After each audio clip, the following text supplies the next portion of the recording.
بسم اللہ الرحمن الرحیم نحمده ونصلی علی رسولہ الکریم اما بعد۔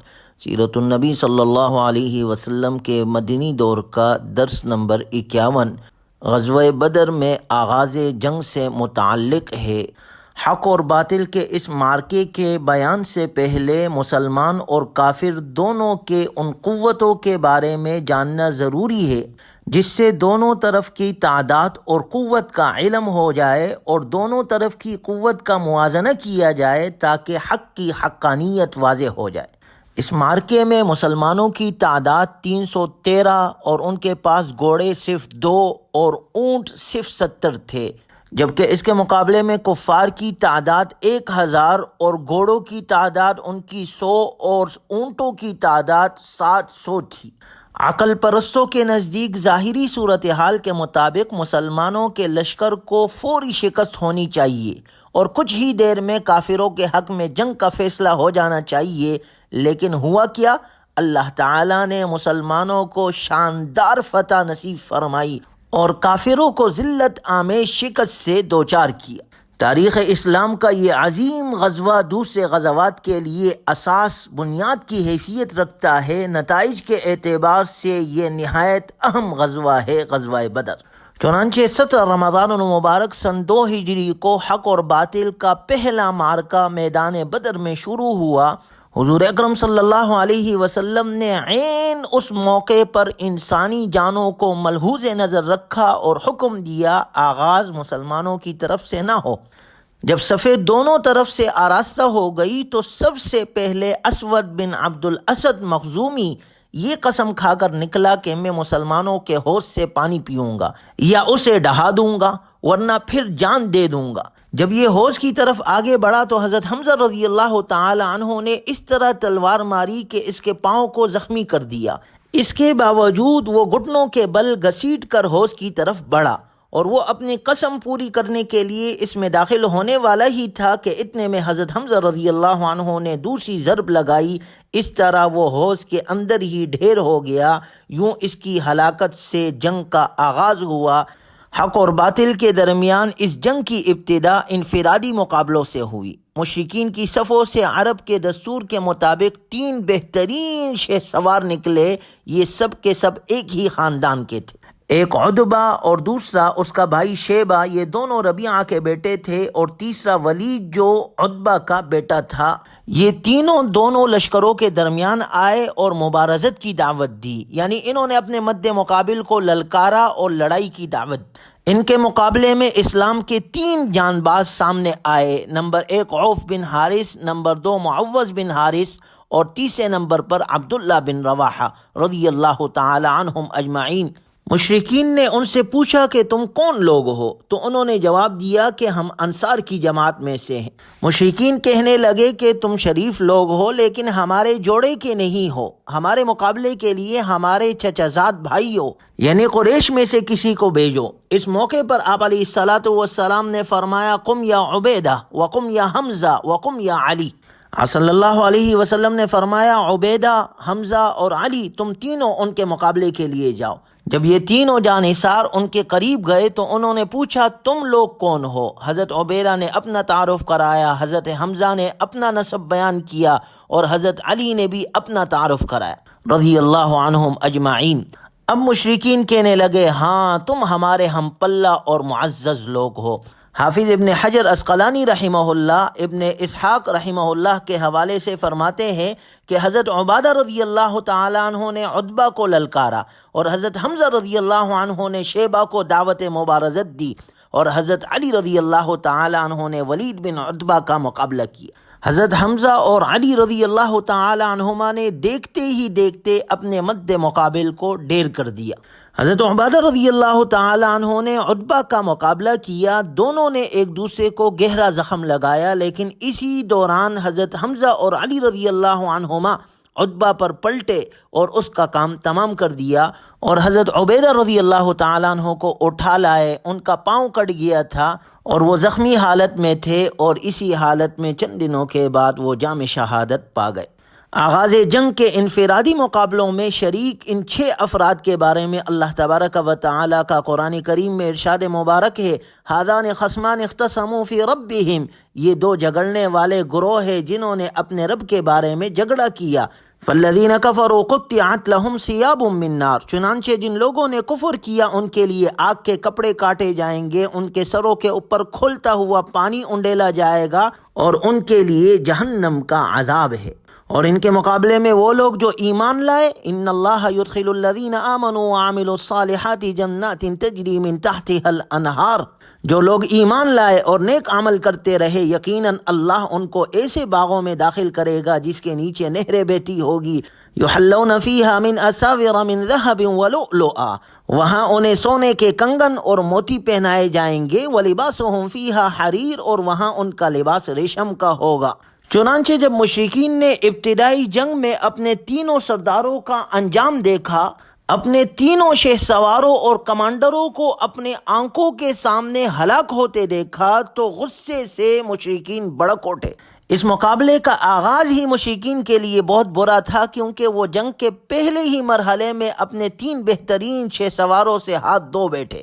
اسی لیے انہوں نے غیظ و غضب سے بے قابو ہو کر ایک آدمی کی طرح یکبارگی حملہ کر دیا۔ جب مشرکین نے ایک ساتھ حملہ کیا تو مسلمانوں نے دفاعی انداز اختیار کیا اور اپنے قدموں پر جمے رہے اور رسول اللہ صلی اللہ علیہ وسلم کے حکم کے پیش نظر ضرورت کے مطابق تیر پھینکتے رہے۔ غزوہ بدر کے موقع پر مسلمانوں کا شعار یعنی ان کا کوڈ ورڈ احد احد تھا۔ مسلمان انتہائی خشوع خضوع اور اخلاص کے ساتھ اپنے رب سے نصرت اور مدد کی دعا کے بعد مشرکین کے حملوں کو روک رہے تھے۔ ابھی تک مسلمانوں نے دفاعی موقف اپنایا ہوا تھا، کیونکہ جنگ شروع ہونے سے پہلے رسول اللہ صلی اللہ علیہ وسلم نے انہیں حکم دیا تھا کہ اگر وہ لوگ تمہارا گھیراؤ کر لے تو انہیں تیروں سے دور ہٹا دو اور جب تک اجازت نہ ملے حملہ نہ کرو۔ رسول اللہ صلی اللہ علیہ وسلم کا یہ حاکمانہ جنگی منصوبہ مسلمانوں کو ثابت قدم رکھنے اور مشرکین کو کمزور کر دینے میں بہت کارگر ثابت ہوا۔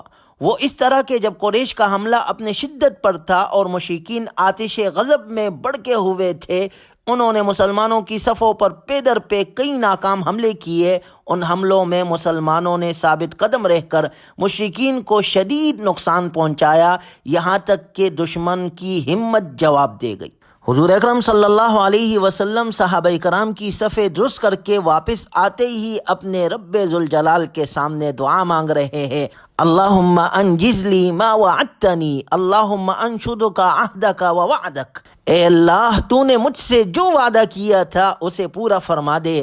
اے اللہ میں تجھ سے تیرا عہد اور تیرے وعدے کا سوال کر رہا ہوں۔ پھر جب گمسان جنگ شروع ہو گئی اور لڑائی شباب پر آ گئی تو آپ علیہ الصلوۃ والسلام نے یہ دعا فرمائی، اللہم ان تہلک هذه العصبۃ اليوم لا تعبد، اللہم ان شئت لم تعبد بعد اليوم ابدا، اے اللہ اگر آج یہ گروہ ہلاک ہو گیا تو تیری عبادت نہ کی جائے گی۔ آپ صلی اللہ علیہ وسلم نے خوب تضرع کے ساتھ دعا کی، یہاں تک کہ دونوں کندھوں سے چادر گر گئی۔ حضرت ابوبکر رضی اللہ تعالیٰ عنہ نے چادر درست کی اور عرض کیا، اے اللہ کے رسول بس فرمائیے۔ ادھر آپ علیہ الصلوۃ والسلام نے دعا فرمائی، ادھر اللہ تعالیٰ نے فرشتوں کو وحی کی کہ انی معکم فثبتوا الذین آمنوا سألقی فی قلوب الذین کفروا الرعب، میں تمہارے ساتھ ہوں، تم اہل ایمان کے قدم جماؤ، میں کافروں کے دل میں رعب ڈال دوں گا۔ اور رسول اللہ صلی اللہ علیہ وسلم کے پاس وحی بھیجی گئی، انی ممدکم بألف من الملائکۃ مردفین، میں 1000 فرشتوں سے تمہاری مدد کروں گا جو آگے پیچھے آئیں گے۔ اس کے بعد رسول اللہ صلی اللہ علیہ وسلم کو ایک جھپکی آئی، پھر آپ علیہ الصلوۃ والسلام نے سر اٹھایا اور فرمایا، ابو بکر خوش ہو جاؤ، تمہارے پاس اللہ کی مدد آ گئی۔ یہ جبریل امین علیہ السلام ہے، اپنے گھوڑے کی لگام تھامے ہوئے اور اس کے آگے پیچھے چلتے ہوئے آ رہے ہیں اور گرد و غبار میں ہے۔ اس کے بعد رسول اللہ صلی اللہ علیہ وسلم چھپر کے دروازے سے باہر تشریف لائے۔ آپ علیہ الصلوۃ والسلام نے زرہ پہنی رکھی تھی۔ آپ صلی اللہ علیہ وسلم پرجوش طور پر آگے بڑھ رہے تھے اور فرما رہے تھے، سیہزم الجمع ویولون الدبر، عن قریب یہ جماعت شکست کھائے گی اور یہ لوگ پیٹ پھیر کر بھاگیں گے۔ اس کے بعد آپ علیہ الصلاۃ والسلام نے ایک مٹھی بھر خاک لی اور قریش کی طرف اس مٹی کو پھینک کر آپ نے فرمایا شاہت الوجوہ، چہرے بگڑ جائے، اور ساتھ ہی مٹی ان کے چہروں کی طرف پھینک دی۔ پھر مشرکین میں سے کوئی بھی نہ تھا جس کے دونوں آنکھوں اور منہ میں اس مٹی میں سے کچھ نہ گیا ہو، جس کا ذکر اللہ تعالیٰ نے قرآن کریم میں اس انداز سے فرمایا وَمَا رَمَيْتَ إِذْ رَمَيْتَ وَلَكِنَّ اللَّهَ رَمَى۔ اے نبی، جب آپ نے مٹھی بھر خاک ان کی طرف پھینکی تو وہ آپ نے نہیں پھینکی بلکہ وہ تو اللہ نے پھینکی تھی۔ اور اس کے ساتھ ساتھ آپ علیہ الصلاۃ والسلام نے فرمایا شاہت الوجوہ، چہرے بگڑ جائے، اے اللہ ان کے دلوں پر رعب ڈال دے اور ان کے قدموں پر لرزہ طاری کر دے۔ چنانچہ اللہ کے دشمن شکست کھانے لگے، ان میں پیچھے مڑ کر کسی چیز کی طرف دیکھنے کی بھی جرت نہیں تھی۔